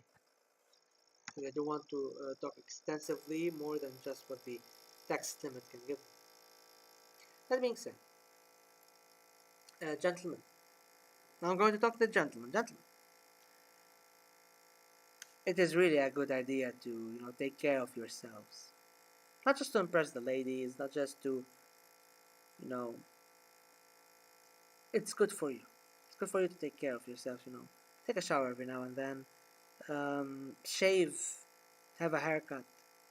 Today I actually shaved my beard, and let me tell you something. That piece of shit plastic is not good. Not good. I'm very glad I didn't have any place to go out today. Let me tell you what happened to me this time. The blade was having a hard time cutting through the hair. It would pull onto it. It would cause me very much. It was painful. I'm not going to sugarcoat it. It was painful. Imagine someone pulling the hair on your fucking face. That's not nice. What happens now is I spend hours, and that's not by choice. That's by necessity because the razor died mid-shave. So I am sitting watching the last episode of Daredevil. Yeah, actually, the last episode of the first season of Daredevil. I've actually started watching that show, and it's very interesting. I really recommend watching it. A friend of mine recommended it to me, and I'm very glad they did. It's really fun. It's really fun, and it really appeals to me. It speaks to me. Dare, Daredevil.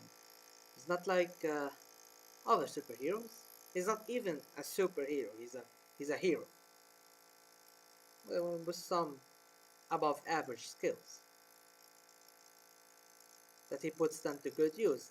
That's cool. So I was watching there.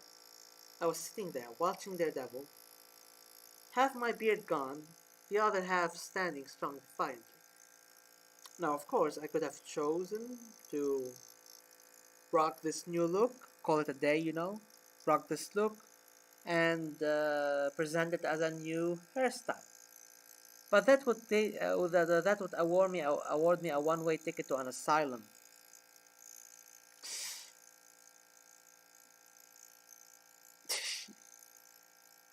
You can guess why I like Daredevil?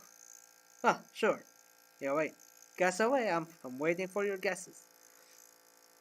But yeah, waiting for the razor to recharge, then it recharged, and I went in, and I went to. It's a whole ordeal. It's a whole ordeal. I'm really lucky that my face came out in one piece, and I'm not one to brag, but I do have a very pretty face. Um, okay, I will not call it pretty. I will call it a cute face, but still, I do look lovely, don't I? Oh yes. Sometimes you gotta give yourself some motivation in the mirror.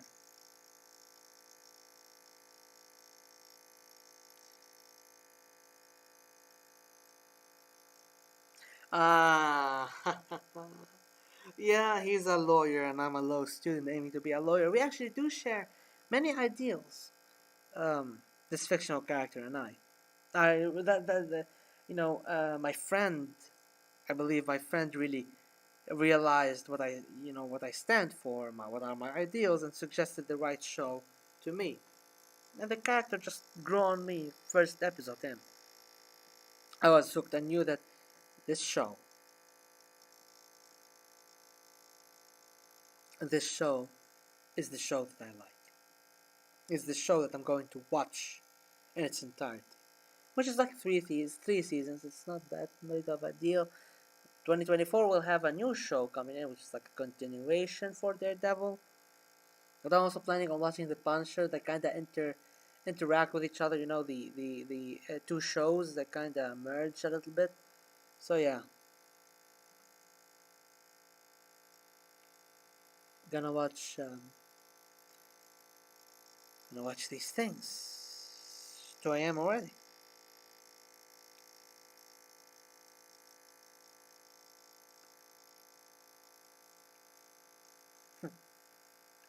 No, there's a lot of stories to be told about love. Old stories, old crushes young me had. Oh, there was this girl back in preschool. I was very insistent, asking her to marry me like a dozen times every day. Until she tattled on me to the teacher. What was I thinking? What was I thinking? Yeah, we all have these embarrassing stories, but some of these stories are best kept to be personal. Do I love someone? Well, I do care about a few people. I do. I do adore a lot of people. There are certain few that I really treat more special than others. That I feel more close and more connected to. I feel a certain chemistry between us. I do admire them a lot. Uh, would I call it love? Not sure. But it is admiration. And it is beyond admiration either. And, some people that have these small crushes, like a small boy crush, a small girl crush. I think with these certain people, it goes beyond that. I do hope, believe that, I do believe. Actually, I'm kind of sure. I'm pretty much sure that these feelings are mutual, which is good, Having an understanding between one another is always good. Is always good.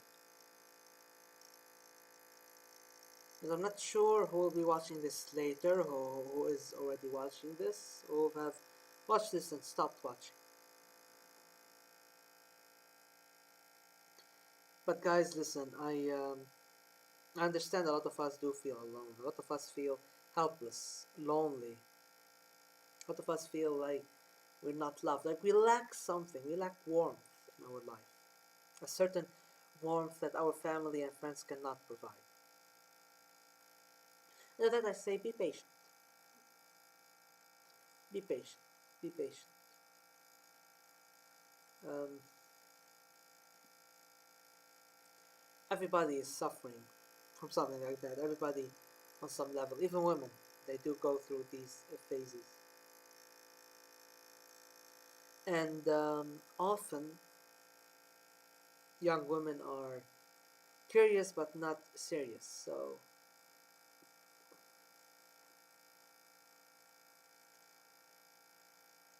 they can say some things that they don't mean it. They can probably hurt you at times. But life doesn't end there.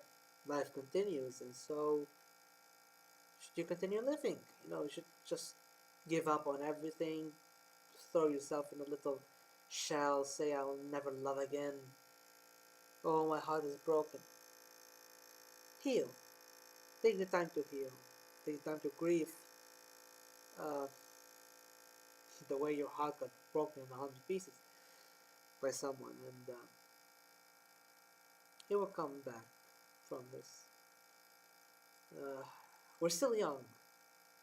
I do believe most of my viewers are young, and yes, we are still young. We still have life just ahead of us. Personally, I do not like immature people. You know, fun every now and then is cool, but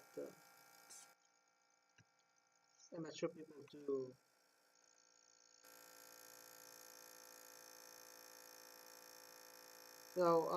They do not exactly attract me.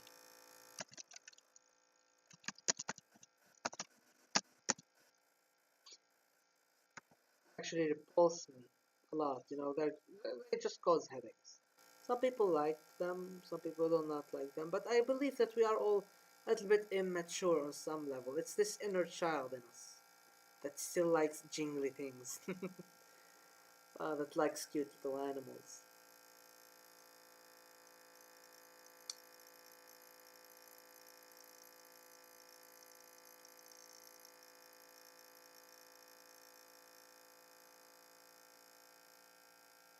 these things,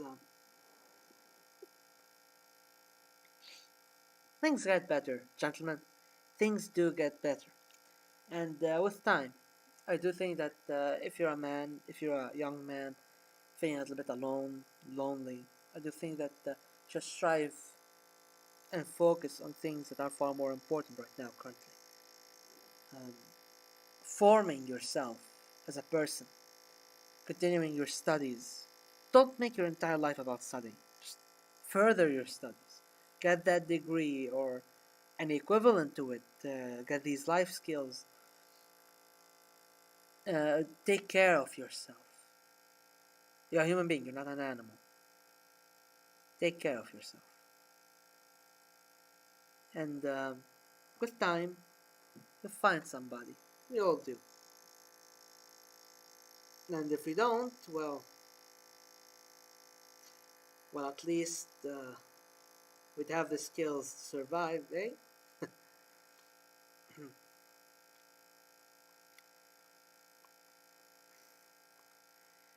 uh, how long have we been going at this? About 2 hours. Last stream was 3 hours, I think, and my voice was tired for.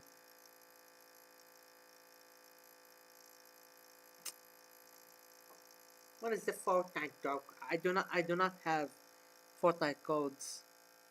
Listen, guys, I do understand you're trying to be funny. I do appreciate it, but like,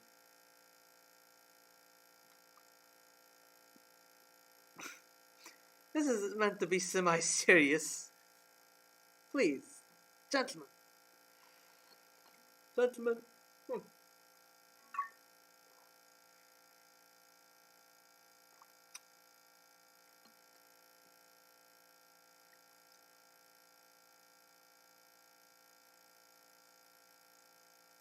There was a girl I once met. Uh, she was interesting, an interesting person. Smart, dedicated. She had that flair about her. It was, attracting. It was lovely. I liked that about her. Compassionate. Yes, she was compassionate. She was a bit of a hothead in some cases. When she'd get mad about something, she'd say a lot of things. I Back then I confused my infatuation with her.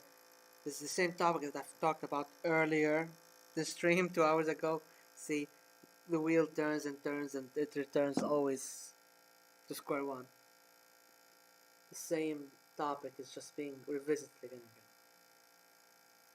But then I confused my admiration, my infatuation, for feelings of love, some sort of love, that I didn't even quite understand because I didn't have the time to reflect upon.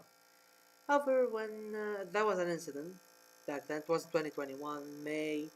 There was the whole thing going down in Gaza, and something happened on the borders. It's.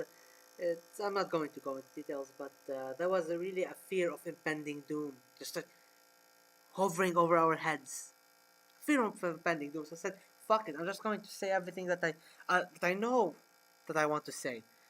And I sent her the message. She didn't reply until the next day, and I was a bit nervous. And she did explain that it was a sweet gesture. However, she does have someone in her life. And this is an excuse a lot of people use. However, not with her. No, no, no, no, not with her. Because poor girl, she swore 3 times. 3 times.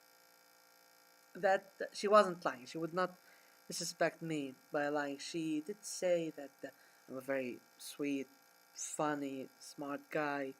But she's not the one. And I'm not saying this to to to flatter myself too much. No, no, no, no. I'm just telling a story because that message, despite it was a rejection, it was a sweet one, it was a constructive one. It was a good one. So, ladies and gentlemen, this is the way you reject someone. You do not tear them down. You do not tear them down. You be polite. Unless they're like a horrible fucking person, just break them down. I do not care. But if there was generally no ill intent of by them towards you, be polite about it. Be a little bit considerate about other people's feelings, because some bridges, you should not burn. That's what we're talking about this entire stream. These relationships we form together as people. Yeah. That message, that rejection came at a time in my life where I wasn't best placed mentally, so to speak. And it kinda gave me a little bit boost of confidence that I was in dire need of, and it helped me. It did help me, uh, and I think a kind word or two do help us. I'm so sorry to hear SLR 44. Um,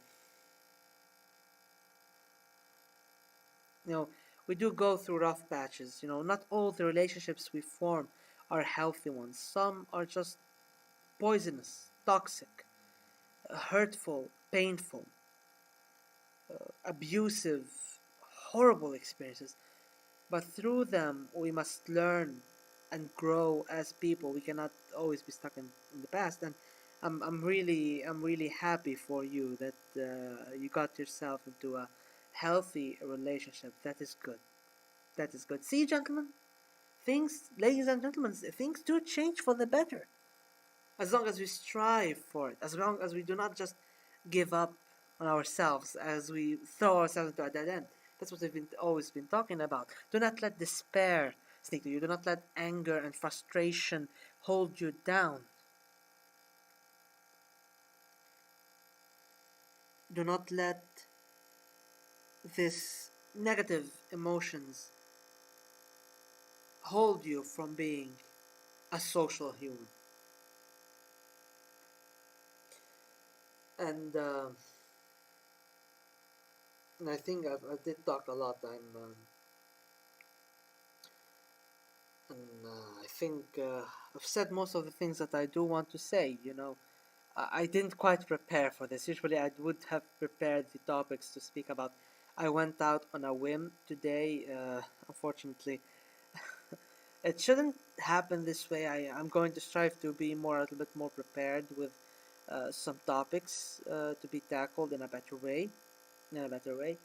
Um, but I'm glad that I did mention the culture war this time around, because we'll have to delve deeper into it. You know, talk about it more extensively, piece by piece,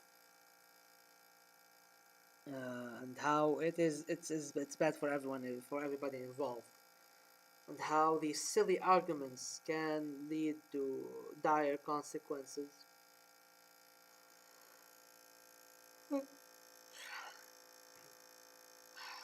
So I do regret that this stream did not come as early as I had hoped.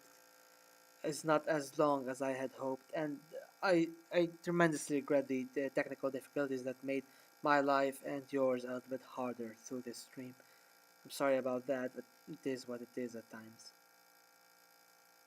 I do believe that we've reached the end. If anybody has anything to say, anything for closure, anything to add to this stream, any point that they want to be discussed before we wrap it up, I'm just going to sit here. I'm going to wait for you guys. Whatever you want, I'm there to listen. And I'm there to talk for you, discuss with you. Anything you want. Anything you feel needs to be addressed right now. Oh, well, 100% free Palestine. Free Palestine. 100%.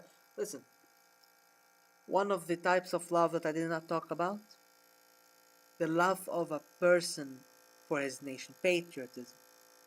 patriotism, and I do understand that patriotism has a lot of negative connotations in places such as the United States of America, because it is odd. Second Thought has also a video about American patriotism and how weird it is.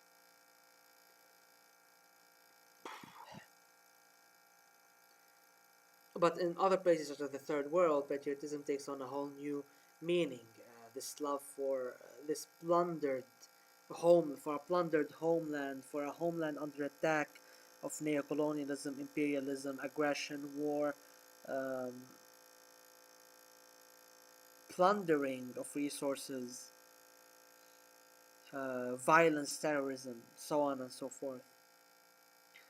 Palestine being one of them. So, of course, yes, free Palestine. Let us also hope for peace in Iraq and the entirety of the Arab world, peace everywhere on earth, peace in the hearts and minds of people, peace and love. Let us turn this tender violence that is love into a positive force through society. Let us use this violent sensation of this violent sensation to build and not to destroy. Let us not abuse each other's emotions and manipulate them. Let us be humane. Let us be social humans. Thank you all for watching. More listening, for tuning in today, and um, and thank you for bearing with me, uh, especially since I'm actually not really feeling very well at this exact moment. I'm really feeling very sick. I don't know how I managed to pull through to this very ending, but thank you all for watching.